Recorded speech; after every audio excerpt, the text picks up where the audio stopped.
lendo aqui um texto, para a gente relembrar, tem um texto de Zacarias, profeta Zacarias, ele no capítulo 14, 11, ele diz assim, olha só, não precisa abrir não, ela, está falando da Jerusalém, será habitada, olha só, então Zacarias, um profeta ali, por volta ali dos 5 antes de Cristo, ali mais ou menos, ele diz assim, o Davi colocou, falando de Jerusalém, que ela será habitada, e não haverá mais o quê? Maldição.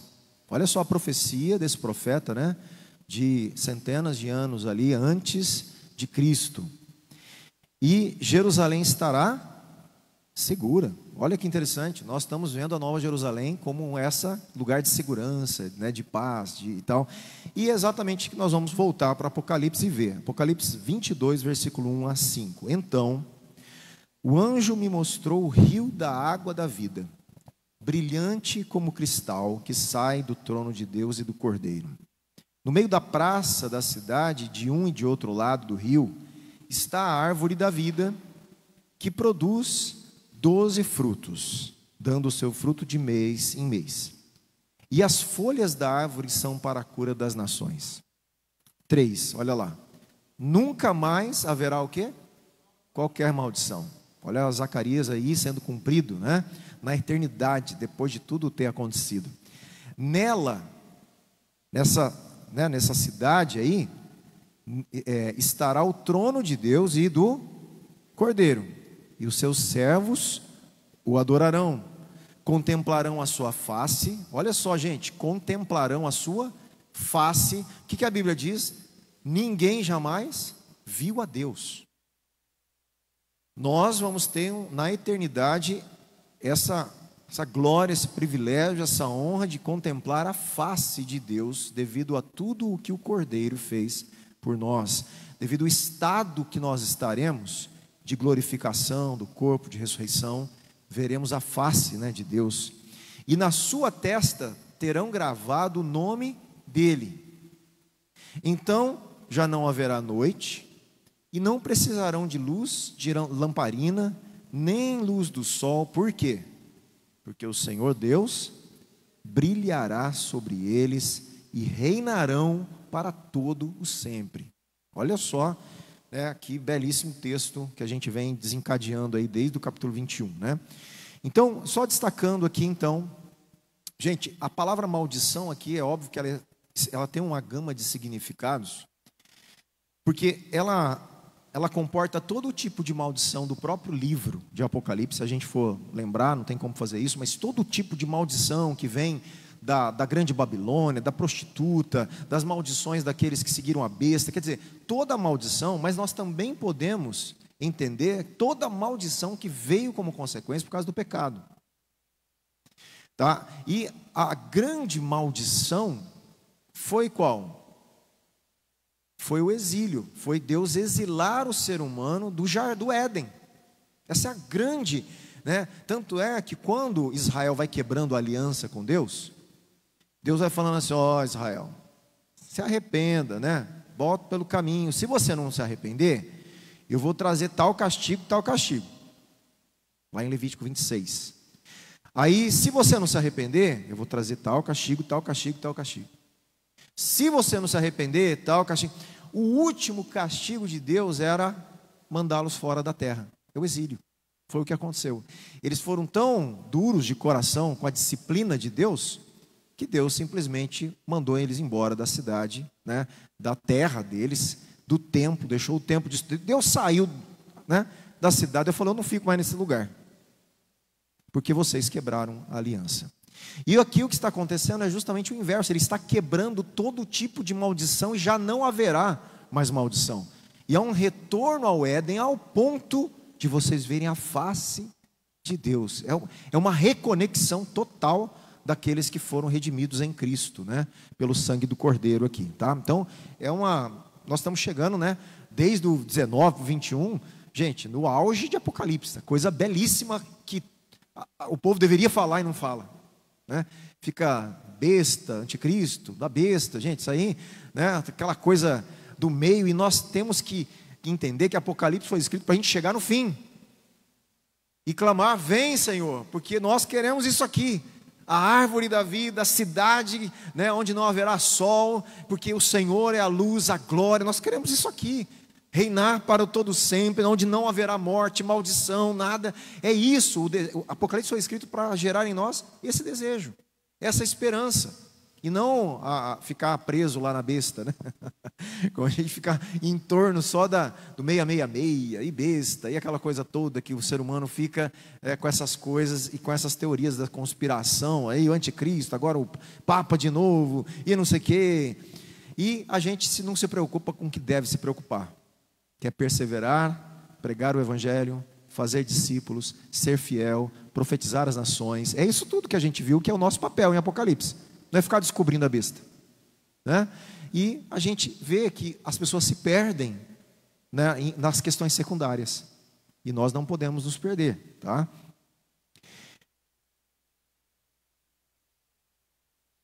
Vamos lá, aqui agora no versículo 4, deixa eu ver aqui que eu mais alguma ênfase aqui. Aqui então nós vemos que no versículo 4, né, contemplarão a sua face, na sua testa terão gravado o nome dele. Aqui claramente tem um novo relacionamento com Deus e com o Cordeiro. Foi restabelecido o que foi perdido aonde? No Éden. Perdeu-se a comunhão plena com Deus, aqui ele está restabelecendo. Quem está acompanhando, né, aqui toda terça, você tem percebido o quê? Que eu tenho enfatizado? Que o plano de Deus é o mesmo sempre, nunca mudou. Deus queria habitar com o ser humano, ele vai fazer isso. Deus queria ter intimidade com o ser humano e mostrar a glória dele, ele vai fazer isso. Então, nada se perdeu. A queda de Adão não mudou nada no plano de Deus. O que mudou foi que nós sofremos, como ser humano, os efeitos da queda temporariamente. O que é temporariamente? 5.000 anos, 6, 7, 8, 9.000 anos, a gente não sabe. Para Deus isso é temporariamente. Simplesmente ele encerra todo esse período depois, com a eternidade, né, restabelecendo, né, redimindo, eu acho que a palavra mesmo, redimindo todas as coisas, né, redimindo todas as coisas. Apocalipse 22:1, nós vimos que o rio flui do trono de Deus e do Cordeiro, né? Agora, no versículo 3, é reafirmado que na cidade estará de novo o trono de Deus e do Cordeiro. Já enfatizamos bastante que aquela diferença, né, que tinha aquele que está sentado no trono e o Cordeiro, parece que sempre, né, apesar do Cordeiro estar no ambiente do trono, ele referia-se àquele que está sentado no trono e ao Cordeiro. Agora o trono virou de quem? De Deus e do Cordeiro, tá? Para você ver que agora é uma fusão mesmo da divindade total aí de Deus, né? Na pessoa do Cordeiro e do Pai ali, né? Com o contexto de Apocalipse 22, 2-3, que destaca a centralidade do trono divino, João enfatiza que tudo que a cidade representa para os santos, olha só o que a cidade representa para os santos: vida eterna, provisões em abundância, cura completa, quer dizer, saúde, a gente discutiu isso, né? Saúde completa e segurança absoluta. Gente, presta atenção agora.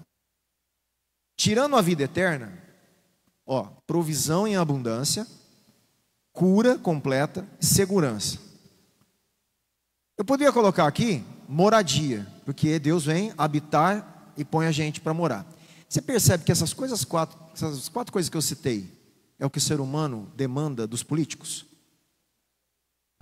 Vamos lá? Provisão, saúde, segurança e habitação. Nós temos um problema seríssimo quando a gente busca isso nos governantes da terra, porque quem promete isso para a gente é Deus, é o Messias. Quando a gente coloca a nossa esperança nas coisas da terra para produzir esse tipo de situação permanente em nós, nós podemos estar cometendo um erro gravíssimo e facinho para seguir a besta. Porque o que você acha que a besta vai oferecer? Nós já vimos isso, né? Sinais, maravilhas, um tipo de segurança, curas, provisões. Ela vai enganar, se possível até mesmo os eleitos. Então a grande questão é a gente ajustar o nosso coração e saber de onde vem de fato a nossa salvação, e não estou falando de salvação de ir para o céu. Eu estou falando da salvação integral, de onde vem a nossa verdadeira moradia, nossa verdadeira segurança, a nossa verdadeira saúde, vida eterna, provisão abundante, da onde vem tudo isso de fato? Qual é a fonte que nós temos esperança? Se não for Cristo, nós temos um ídolo no caminho. Entende o que eu estou falando? E essa fala que eu estou falando, agora aqui, ó, a gente recebe mais ou menos bem. Mas na época da política, isso aqui é uma afronta para os crentes que estão cooptados por ideologias políticas. E é justamente o que o Evangelho faz. Porque desde a época dos primeiros discípulos, o Evangelho mexia com o império. Tirava os poderes dos poderosos. Por isso que o Evangelho não entra em país ditador. Teoricamente, né? Porque está correndo solto lá o Evangelho, né? Sem eles saberem. Por debaixo dos panos, como diz, mas o negócio está crescendo. Mas por que eles não autorizam? Porque mexe com o poder dos grandes, né, humanos, entende? Então, isso é uma reflexão importante, porque a plenitude disso que a gente busca, também está em Cristo. Cristo não é só para levar a gente para o céu. Cristo é tudo em todos. Porque dele, por ele, para ele são todas as coisas. Essa é a realidade que Apocalipse está apresentando para a gente, né? Então, gente, esse lugar torna possível a presença soberana de Deus e do Cordeiro no meio do seu povo, né? A presença do rei implica naturalmente que os seus servos vão fazer o quê? Versículo 3, aí no finalzinho. Adorar. A presença dele implica que ele vai ser adorado, que os servos o adorarão, né? Essa temática, né, permeia o livro inteiro que se dirige aos servos de Deus, os quais são selados também em Apocalipse 7, 19. Então a gente vê aqui na testa de novo que será gravado o nome dele, né? Tanto os profetas quanto esses servos recebem a revelação das coisas que em breve hão de acontecer. Depois a gente vai ver no versículo 6 isso.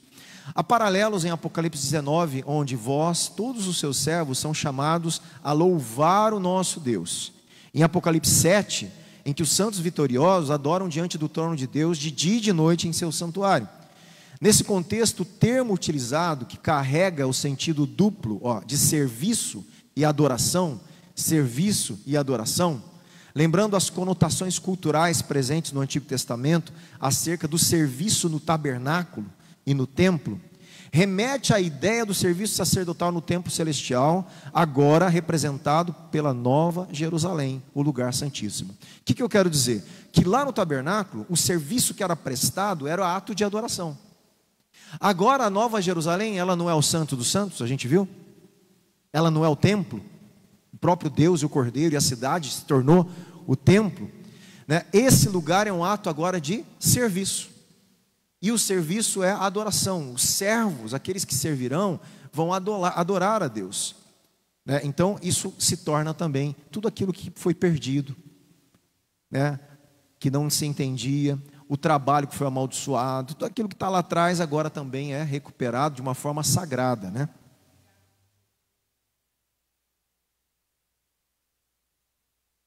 O servirão. É um ato de adoração, exatamente. Os seus servos o servirão. Deixa eu ver aqui, gente. Tá também? Tá adoração mesmo?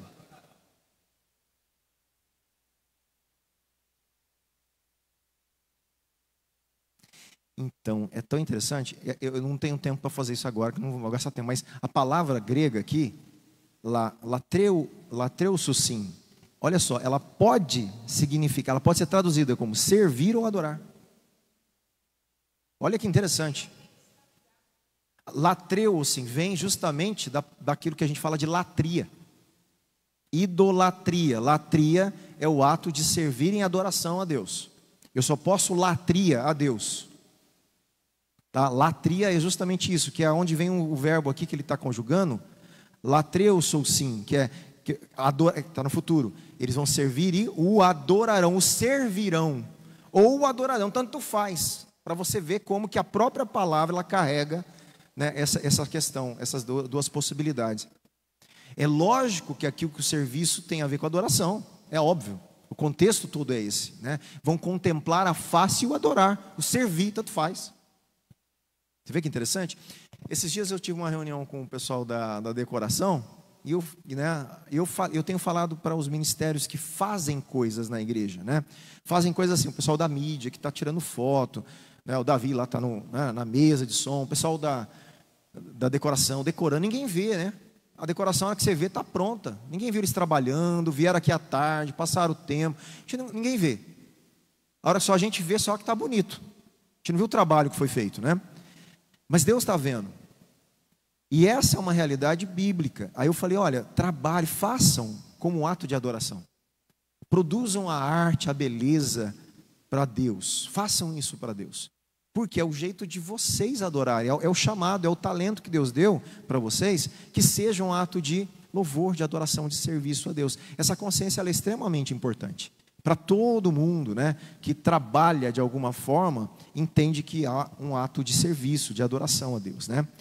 Os santos são descritos como sacerdotes de Deus em Apocalipse, e por isso tem o privilégio de exercer esse serviço, porque é um serviço sacerdotal. É um serviço de adoração. Quem presta esse serviço eram os sacerdotes, né? Esse serviço de adoração realizado por meio do culto a Deus e ao Cordeiro, ele conclui, gente, ele consuma a imagem do templo e torna a salvação possível em seu sentido mais pleno. Qual que é o sentido mais pleno da salvação? O ser humano se reconectar totalmente com o seu Criador de volta, como perdeu lá no início. Então esse ato do ser humano servir no templo, na cidade, no Santo dos Santos, na cidade de Deus, né, onde ele mora, onde ele habita com os homens, e a gente poder de forma sacerdotal adorá-lo, reconectou essencialmente o ser humano àquilo que ele perdeu como essência lá no Éden. Tá? Tem um teólogo que chama Parker, ele diz assim, ele destaca que Adão foi colocado no Éden para trabalhar e cuidar dele. Adorar. Cultiva aí o Éden aí, né? Guarda, cultiva, adorar. Era serviço sacerdotal que Adão estava fazendo no Éden. Tá? Sugerindo uma vocação que envolve adorar e obedecer a Deus. Conceito que encontra eco na transformação do Éden, que se torna o protótipo depois do tabernáculo, que também era um lugar de serviço e de adoração. Dessa forma, João descreve a Nova Jerusalém como o quê? A gente já viu isso, como um Éden restaurado, onde os redimidos cumprem o propósito original de Deus para a criação, servindo e adorando a Deus e ao Cordeiro, cuja glória enche a cidade. Na verdade, a glória de Deus vai encher a terra, só que ela enche a terra através da cidade. Nos parece isso que a gente conversou, né? Sobre essa questão. Olha só, extraordinário o texto, na verdade, extraordinário. Exatamente.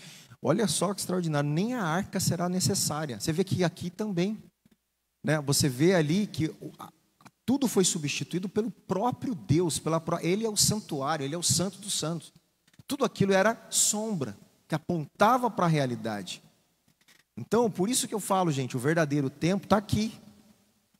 Agora, Jeremias, ele está profetizando, óbvio, ali para Israel mesmo, para o povo que estava ali, e provavelmente eu vou falar para você que eles não entenderam muito o que Jeremias estava falando, tanto é que Jeremias sofreu um bocado, ele foi preso, os sacerdotes bateram nele, gente, Jeremias sofreu muito, porque eles não entendiam e não acreditavam nas palavras de Jeremias, né? E você vai ver ele falando de coisas, talvez, até que ele mesmo não compreendia totalmente.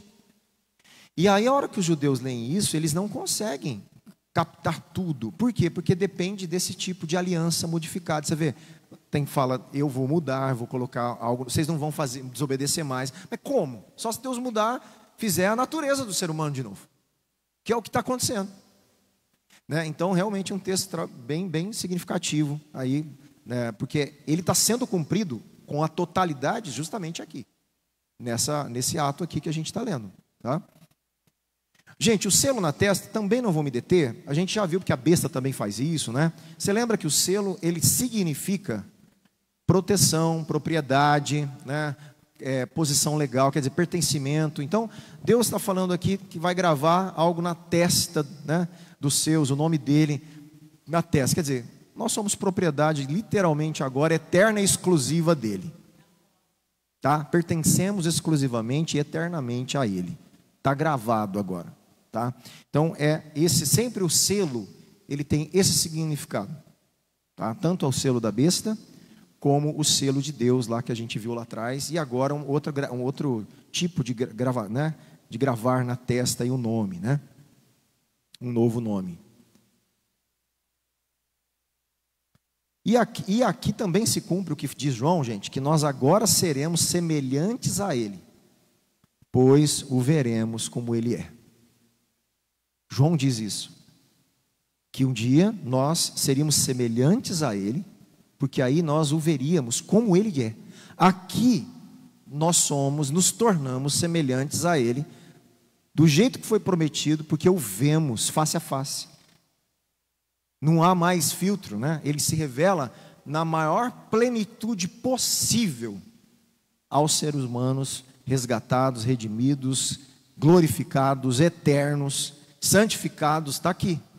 A totalidade da salvação é isso aqui que a gente está vendo, gente. Tá? Versículo 5. Então já não haverá noite. Ele repete, né, o que ele já tinha falado lá em cima. E não precisarão de luz, de lamparina, nem da luz do sol, porque o Senhor Deus brilhará sobre eles e reinarão para todo sempre. A gente também não precisa se deter tanto, porque a gente viu que a noite ela tem significados além da não ter luz solar, né?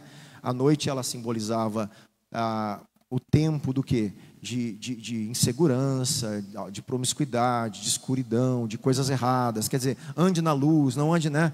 Então, você tem todo um significado em cima da palavra noite. Então, é óbvio que nessa cidade não vai haver noite, quer dizer, não vai haver mais nada relacionado àquilo que a gente entendia. Ainda mais naquela época, hoje a nossa noite está cheia de luz na cidade, não está? Agora, mas no primeiro século, você acha que tinha luz em todo lugar? Apagava, acho que até um tempo atrás na roça não tinha, né? Umas lamparinazinhas ali, e aquele breu, né? Se a lua não tivesse cheia, né? Um breu, meu irmão. Quem é da roça aí, né? No meio do mato, sabe disso. Então imagine, um lugar desse, que esse tipo de escuridão que eles conheciam, né? Então, quer dizer, não vai haver noite mais. Nada escondido, nada obscuro, nada ligado àquilo que é sombrio, né? Que não é claro, que não é iluminado, nada mais. Tá certo? Então não haverá noite. A luz é do Senhor, a glória é do Senhor, já vimos isso. A ênfase está na condição incomum da cidade, enquanto aqui está nos habitantes e nos deleites que eles experimentarão. Também se cumpre Isaías 60, a gente já viu que também existe uma profecia que o sol não te servirá mais para a luz do dia, nem a lua te iluminará com seu resplendor, mas o Senhor será a tua luz para sempre. Isso Isaías, 600 antes de Cristo também profetizando isso aí, né? Então nesse mundo de trevas a luz provém do sol ou de lâmpadas, mas no mundo futuro a glória de Deus encherá a eternidade com sua luz. Tá? Atualmente, olha que interessante, os santos, a igreja, nós, né, devemos levar a luz de Deus aos lugares de trevas espirituais. Por isso que ele fala, vocês são sal da terra e luz do mundo. O mundo está na noite, gente. Se a gente falar de forma metafórica, o mundo está nas trevas, na noite. E ele fala, vocês são a luz desse mundo. Vocês têm que iluminar para eles enxergarem a verdade. Eles estão na mentira, eles estão tateando, eles não enxergam a Deus. Eles não enxergam a verdade. Quando a luz chega, ilumina o quê? A mente, eles conseguem ver. É onde as pessoas falam, agora eu entendi. Luz. Literalmente naquele, né, sentido, fui iluminado, literalmente é isso, fui iluminado. E nós temos então também a tarefa de anunciar essa luz previamente, porque Cristo está em nós. É uma antecipação, né, daquilo que vai acontecer. A igreja tem essa tarefa, né? Tem outro teólogo que ele sugere que Deus lhe concede luz, reflete a tradição de um texto, chamado texto massorético de Salmo. O Senhor faz resplandecer sua luz sobre nós, ecoando a bênção sacerdotal também de Números. O Senhor faça resplandecer o seu rosto sobre ti e tenha misericórdia de ti, né? É a bênção sacerdotal. Quer dizer, a bênção de Deus está iluminando. Ele está resplandecendo o rosto dele eternamente agora sobre o seu povo, sobre a sua cidade, né? Agora, olha só, gente. Em Apocalipse 2, os vencedores receberam uma promessa lá. Vou lembrar vocês. Que dizia que eles teriam autoridade sobre as nações. A mesma autoridade que Cristo recebeu do Pai. Aqui no capítulo 20, que Cristo está prometendo o quê? Que eles reinarão para todo sempre. Olha só, essas promessas, elas tiveram cumprimento parcial no versículo 14, quando os santos vitoriosos reinaram lá no milênio. Quer dizer, ali eles assumiram um tipo de reinado já de Cristo, mas agora há um reino eterno. Reinarão para todo o sempre. Agora esse reino milenar, né, ele se transforma no reino eterno, tá certo? Isso cumpre Daniel 7:18, Daniel 7:27. Gente, está cumprindo tudo o que Deus prometeu. Você está entendendo? É que eu não vou ficar relembrando todas as profecias, mas não perca isso de vista.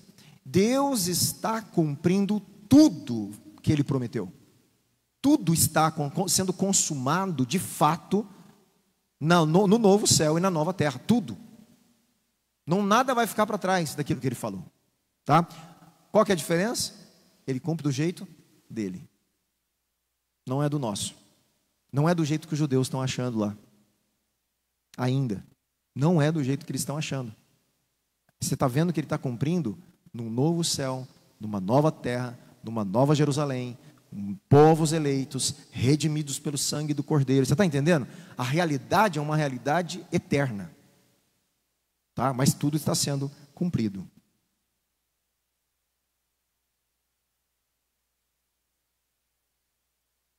Agora, esse governo, é bom destacar aqui, né? Porque a gente entende reinar, governar, sempre de uma forma nessa era atual. E não é bem assim, né? Esse reinado não pode ser entendido literalmente, pois todos governarão em um reino habitado apenas por santos. É um outro tipo de governo aí, né?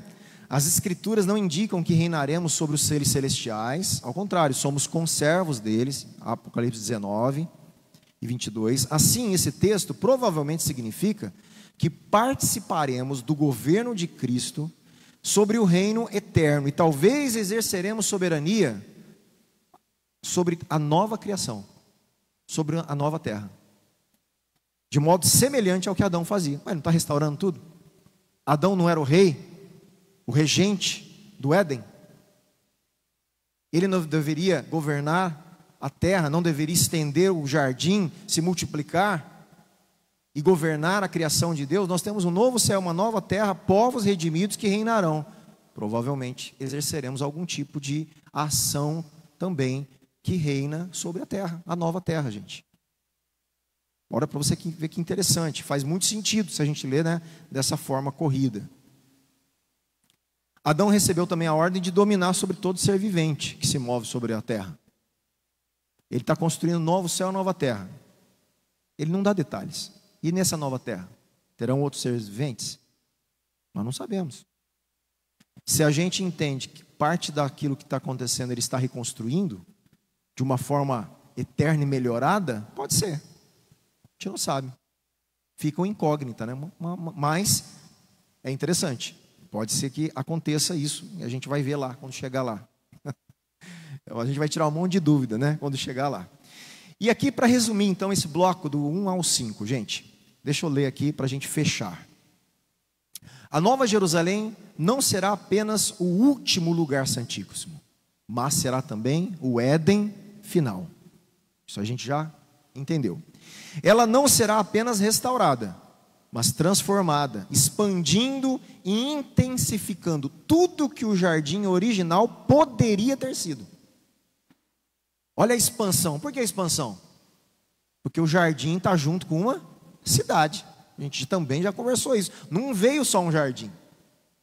O jardim está no meio da cidade. Já veio urbanizado o jardim. Olha que interessante. É muito interessante a gente pensar dessa forma. O jardim está urbanizado, gente. Existe uma diferenciação. Existe produção criacional de Deus e existe, provavelmente, para mim, a parte urbana, né, de urbanização do jardim, justamente produção cultural que Deus tomou para si. As obras que serão passadas no ouro e não vão ser consumidas, que vão durar para a eternidade, para mim faz parte do processo daquilo que a gente produziu para Deus e Ele recebe para a eternidade. Por isso que é a urbanização. São coisas que o ser humano produziu e ele fala, isso aqui vai permanecer para sempre. Isso aqui tem valor eterno. E aí Deus agrega ao jardim dele. Para mim é isso que é o símbolo dessa parte urbana, no sentido do jardim, tá? O rio que fluía do jardim em Gênesis 2 e do altar do templo, lá de Ezequiel 47, agora flui do trono, atravessando o meio da rua da cidade. Este rio é o rio da água da vida. Há um pomar também, né? A gente viu, com árvores ali frutíferas que trazem cura, né? Ou saúde, melhor, que a gente viu, talvez terapia, né? A terapia mesmo, no sentido de cura para as nações ali. Essa descrição ultrapassa, gente, a árvore da vida mencionada em Gênesis 2 e 3. Pois essas árvores produzem 12 frutos ao longo do ano e suas folhas servem para a cura das nações. Esse quadro simboliza o poder curador da vida eterna e a abundante provisão de Deus para o seu povo. Na antiga ordem, ninguém podia olhar para a face de Deus, correto? Ninguém. E continuar vivo, nem Moisés. Nem Moisés. Mas agora esse anseio de adoração, presente em toda a Bíblia e na história da igreja, será plenamente realizado. Os santos verão a face de Deus. Isso se deve ao fato de que o trono de Deus e do Cordeiro estará no meio deles, garantindo acesso completo a Deus e ao Cordeiro. Além disso, os santos, de alguma forma, partilharão desse governo, desse trono e reinarão para sempre em Cristo. Nosso privilégio supremo não será apenas servir e contemplar a Deus, a face de Deus, mas também reinar com Ele eternamente. Aqui a gente encerra esse bloquinho aqui, importante. Como a gente tem uns minutinhos, eu vou só abrir para a semana que vem a gente continuar de 6 a 21, porque a gente está encerrando o livro, tá? Eu acho que não dá para encerrar ainda a semana que vem. Mas eu acredito, mais 2 semanas a gente faz o desfecho do livro todo. Parabéns aos perseverantes aí, vamos até o finalzinho, né? Tudo gravado, gente. Tudo não, teve um ou outro que falhou aí a transmissão. Mas tá a maioria das aulas gravadas aqui. Aqui, deixa eu ler esse pedacinho, só para a gente introduzir. E aí a semana que vem a gente continua. 22, 6 e 7. Então, é continuidade, tá? Está continuando o versículo 5 aí. Aí então, o anjo me disse. Fala assim, é como se assim, João, essas palavras aí que eu estou falando para você, elas são fiéis e verdadeiras. O Senhor, o Deus dos espíritos dos profetas, meu irmão, não queira saber o que é isso, que é difícil. Às vezes tem termos na Bíblia que a gente quer interpretar com a mentalidade de hoje, e são só expressões que a gente vai ver. Que a gente quer, não, então quer dizer que tem espíritos dos profetas. A gente começa a viajar na maionese, né? E na verdade, às vezes é simplesmente dizendo, né, daquilo que eles fizeram, da obra que eles fizeram, da essência dos profetas. Então, e a gente começa a viajar na maionese, umas coisas místicas, que a gente brasileiro, a gente gosta bastante disso, né? Mas não cai por esse caminho, porque normalmente não é esse caminho que vai, tá? Mas a gente vai ler um pouquinho sobre isso. O Senhor, o Deus dos espíritos dos profetas, enviou o seu anjo para mostrar aos seus servos as coisas em que em breve devem acontecer. As coisas de Apocalipse. Que em breve, gente. Lembra o que é o breve de Deus? Não é o nosso. em breve, tudo isso aqui que ele falou, quantos anos faz? Isso aqui foi em 90, mais ou menos 95, 6, 7 antes de Cristo. Estamos aí com 2.000 anos, aí, um pouquinho menos. Vamos arredondar, 2.000, né? Um pouquinho menos. 2.000 anos, em breve ainda. Não faz diferença esses 2.000 anos para Deus. Apocalipse continua falando assim, em breve. Desde quando foi escrito, em breve. Isso a gente precisa cair a nossa ficha. Gente, Paulo já esperava a vinda de Jesus. Ele estava pregando o evangelho porque ele falou, eu tenho que pregar porque Jesus está voltando. Tem gente lá que parou de trabalhar porque Jesus está voltando. Eles tinham tanta certeza que Jesus ia voltar que eles pararam de trabalhar. Aí Paulo falou, não, vocês vai causar uma confusão na sociedade aí, vocês todo mundo para de trabalhar. Pode parar com isso, volta para o trabalho, continua a vida com Deus e a hora que ele voltar, ele vai voltar. Né? Então, o em breve, gente, esse breve é breve, mas breve de Deus, não nosso. Porque nada tarda, tudo é breve, tudo está no controle, a cronologia toda, o tempo está. Tá? Então, foi isso que falaram em 1 Pedro, lembra? Pedro, falou aí que em breve Jesus voltou, está demorando, hein, Pedro? Olha só, se na época de Pedro estava demorando, para alguns, aí Pedro tem que ensinar que 1.000 anos, né, para Deus, um dia como 1.000 anos, e que também não é uma exatidão, gente. Você entende que isso não é, você entende que isso não é cronológico?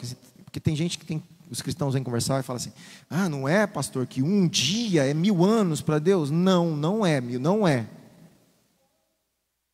A questão ali que ele está dizendo, gente, é igual assim, perdoe 70 vezes 7.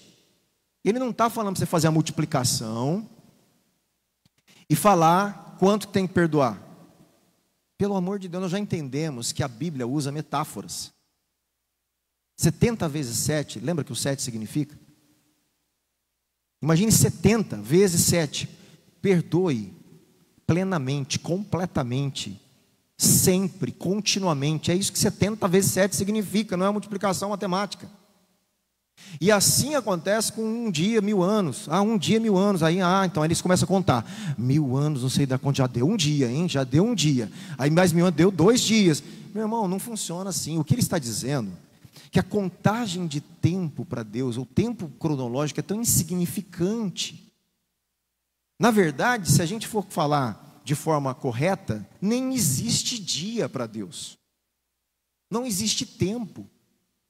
Porque o Criador não está na obra criada. O tempo é uma obra de Deus. Deus criou. Deus está fora aqui. Aí Ele cria o universo e Ele cria o tempo. Se Ele cria, Ele está fora, Ele não está lá dentro. Ele nem sabe. Sabe como que Deus sente o tempo? Na pessoa de Jesus, quando Ele teve em carne. Ele percebe o tempo na pessoa do Filho. Só Ele tem a experiência do tempo que Ele criou, porque o Filho encarnou.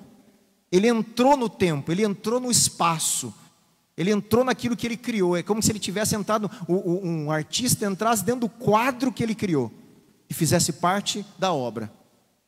Porque fora, Ele criou a árvore lá, Ele não é afetado por aquilo que Ele criou, que Ele pintou. Deus não está preso àquela realidade. Então o tempo é um conceito humano. Deus é eterno. Deus é atemporal. Esse é um dos atributos de Deus.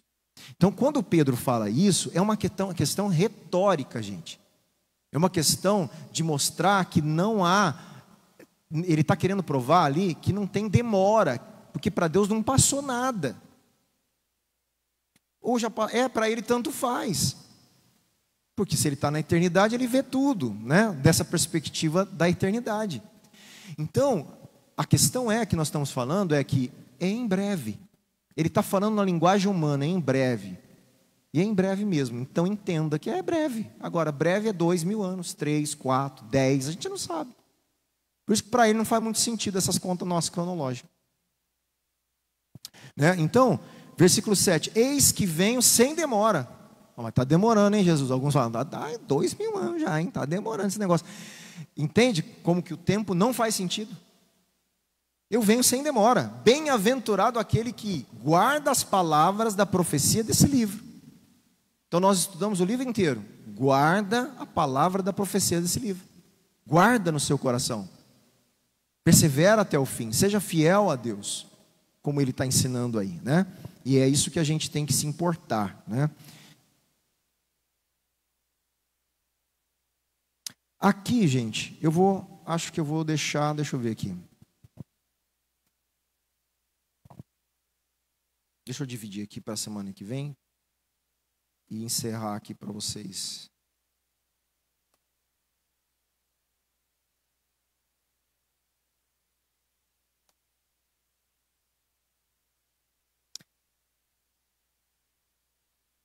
Deixa eu só encerrar com essas últimas coisas aqui, a leitura.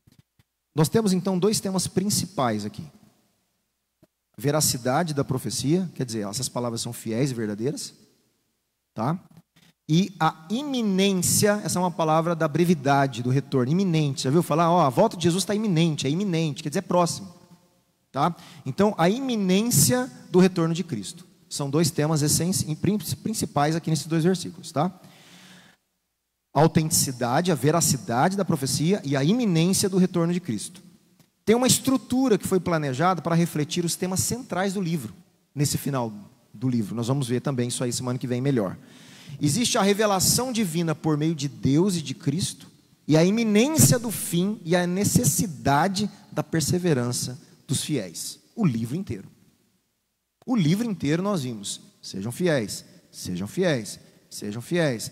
Perseverem, sejam fiéis até a morte. E assim você tem uma ênfase na fidelidade a Cristo, ao Cordeiro, ao Evangelho, do começo ao fim. Se você quer tirar uma coisa só do livro de Apocalipse, tire isso. Seja fiel até o fim. Se você quiser tirar uma coisa mais importante de tudo, se a gente não entendeu nada, seja fiel a Cristo até o fim. Esse é um dos destaques. Nós podemos destacar a soberania de Deus, a gente pode destacar, né, o que o mal vai perder, que tudo vai ser restaurado, mas no que depende de nós, da nossa ação como igreja, persevere até o fim. Independente das situações da vida, circunstâncias, nada nessa vida pode tirar a nossa fidelidade a Cristo, né, a nossa obediência à palavra de Deus e ao Evangelho. Tá? É isso, tá bom?